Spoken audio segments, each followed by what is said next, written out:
But today I'm going to talk to you about a special project we did between 2010 and 2011 to conduct ground-penetrating radar work in the Grand Canyon Pioneer Cemetery, which is just east of us here from the Shrine of the Ages. I think Kern Nuttall is going to be speaking to you a little bit later today about more about the history of the cemetery. So I'm not going to steal his thunder and go into that part of the story. I'm going to talk about the where, and he's going to talk about the people, the history. I will go on to say before I get started, however, that the history of the Grand Canyon Cemetery precedes the history of Grand Canyon National Park as a national park. So it's a cemetery that predates the establishment of the national park, maybe a decade or more. Kern will give you the specifics on that as he understands them to be. But it was the first community cemetery here in the park, and it is still an active cemetery.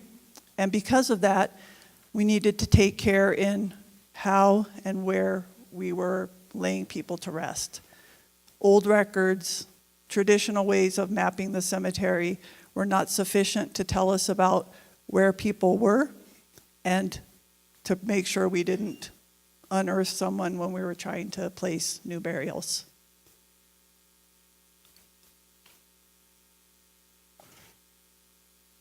It's not working again. Okay. So the project actually started on a very small scale. In 2010, the park was going to meet some of its responsibilities with the Native American Graves Protection and Repatriation Act, which requires us to rebury human remains from the prehistoric times that were found in the park and held in museum collections. So we had a small set of human remains for individuals that were claimed by the Havasupi tribe and needed to be reburied. The place they selected was the Grand Canyon Cemetery because there are already Havasupi burials located in that cemetery, and it was a place where they could come and visit their ancestors if they chose to, and felt like they were in a place where they would be secure and never be disturbed again. So they selected 3 sites in the cemetery, and all those sites appeared to be undisturbed. But we didn't have any kind of records to indicate one way or another if there were burials there or if there were no burials there. So we embarked on the ground penetrating radar project to determine whether or not plots were available for use for that reburial project. So ground penetrating radar is basically electromagnetic waves that are forced through the ground through a data collector. This is just the carriage in which that data collector sits. The instrumentation is actually right here, and it's sending radio waves through the surface of the ground.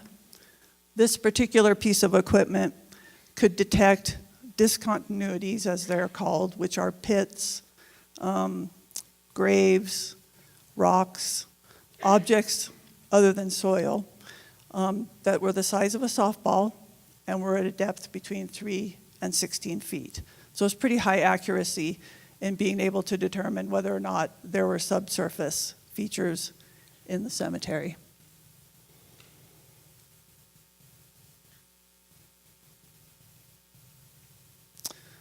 So our original assumption that these 3 plots that you can see here, 34, 35, and 36, appeared not to have any burials in them.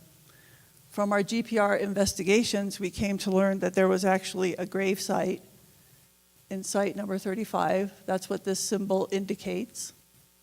And that, in fact, 34 was blank, didn't have any occupants, and 36 also did not have any occupants in it.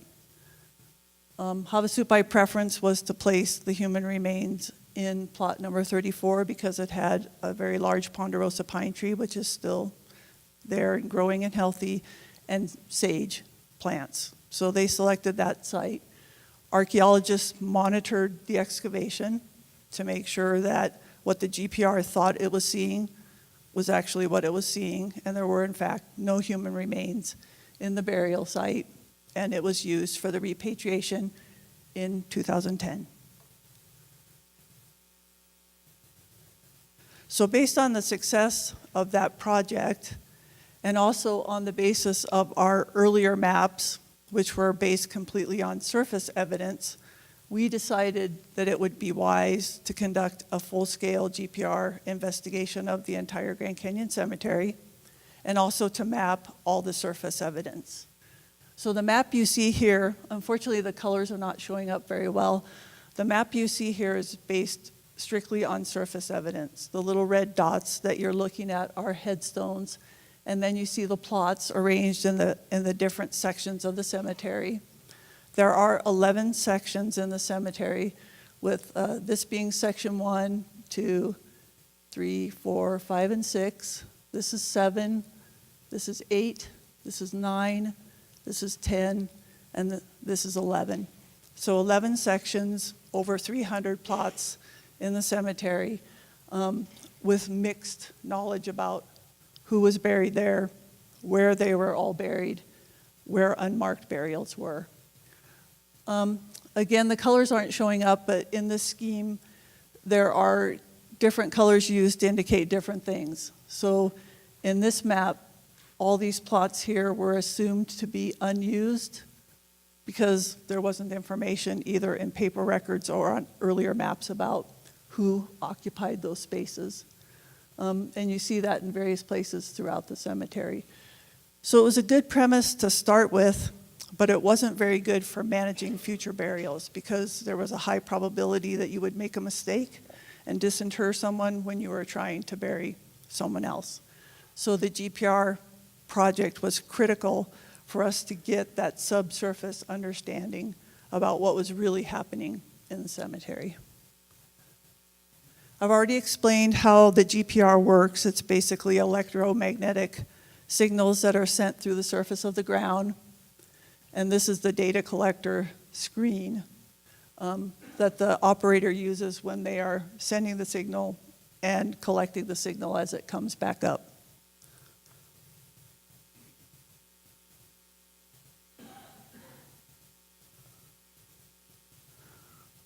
Grid, you can see the white lines here where measuring tapes are laid out on the ground over the entire surface of the cemetery, and then that device was run across that grid until we had all the land within the cemetery covered, and that was followed by GPS and total station mapping to map all the surface structures like headstones, footstones, survey markers, mounds, anything that was present on the surface of the cemetery.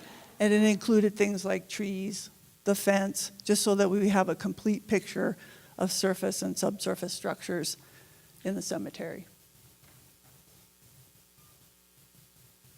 This is what the plan maps that are produced from that GPR signal looks like. We read these devices from left to right and then going down. So this is the first closest layer to the surface of the ground, and then continuing down until you're at the lowest surface that the GPR has received and sent a signal.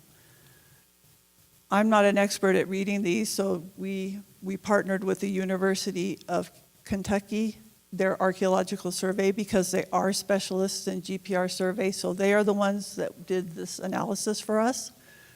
So they can determine that these objects like this are tree roots, and everybody who's been in the Grand Canyon Cemetery knows there's lots and lots of trees in that cemetery. But the graves show up as these better defined structures that they can detect when they're doing their analysis.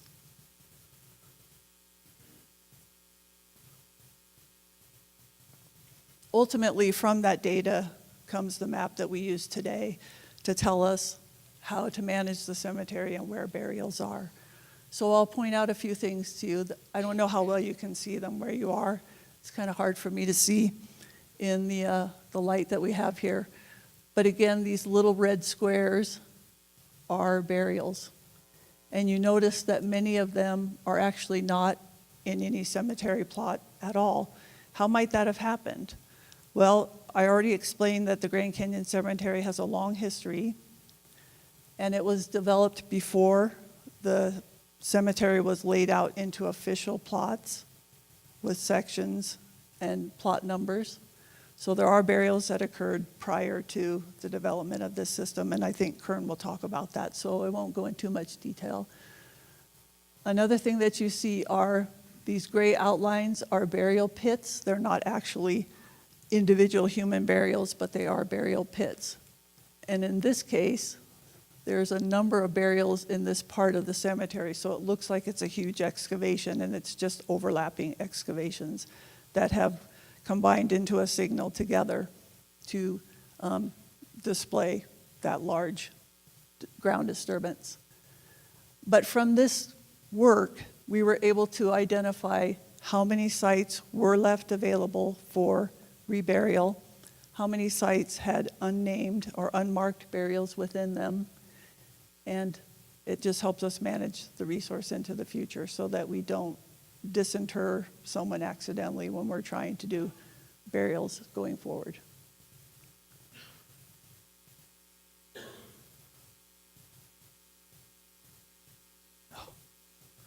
Okay, so I'm pretty much already almost out of time, but I just wanted to say that the work that Kern has done in his research of the Grand Canyon Cemetery, trying to get all the records and gather all the information about who the individuals are, where they were buried, why they died, what their role was in Grand Canyon, has really helped us fill in the picture. So we know where people were, but with his information, we can also say who those people were in most cases. He's even found information that has identified some of the unmarked burials that we knew were present, but we didn't know who they were. So working together, I think, has been very fruitful for the park and has given us an excellent management tool for this pioneer cemetery going into our next 100 years. All right, does anyone have any questions? Yeah. Let's see.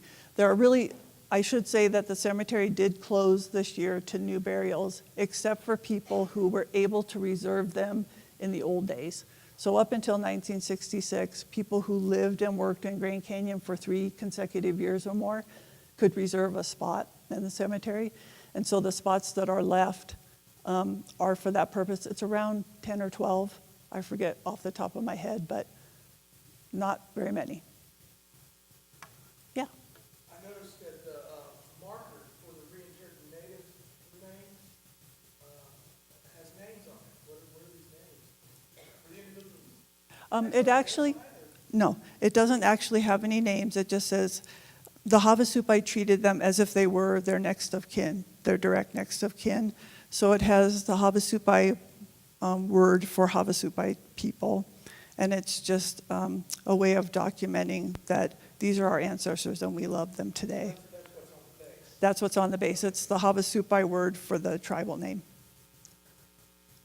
Yeah. Is there a mass grave for the victims of the 1956 plane crash? There is.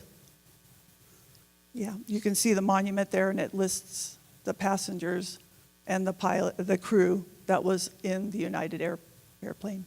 So those individuals are actually interred? Parts, yeah, parts of the human race. 28 individuals are represented there.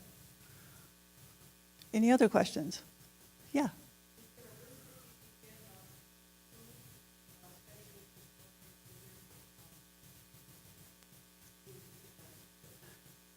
I'm going to make a plug. Kern has a wonderful book called In a Better Place, and it's really a great publication about the who's who that's buried in the Grand Canyon Cemetery, the roles that they played here in the park or in their lives, and it's a great read. Any other questions? Yeah. We haven't come to it. That's the interesting thing about it. This is really one of the only places on the South Rim where there's actually depth of soil. Really surprised. That's why, we've been asked if we can expand the cemetery, and one of the reasons we can't is it's really one of the only places where you could get to a depth where you could have a burial. So we haven't reached it in the cemetery, but that's, as you know, really rare. Okay.